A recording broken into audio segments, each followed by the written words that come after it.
You know, the fact that you're suppressed your emotions, your experiences, your pain. Yeah. And for the first time in your life, you're just now expressing. Just now. What happened to you? Well, lying, you know what's crazy? I haven't even told you guys 10% of it. It is that much for lie, but like, it's like we kind of were taught to just suppress it. You know what I mean? Like, you know, that kind of shit. After a while, you're like a robot. You know what I'm saying? But we remember, like, take a step back, we're human too. And this is why so many people lose their minds. You know what I'm saying?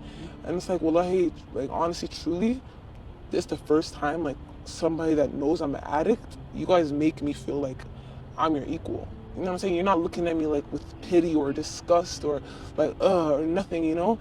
Like, you guys see my potential. And my addiction is not me. You know what I'm saying? But there's a lot of people that don't understand that. They look at us, oh, look at that fiend.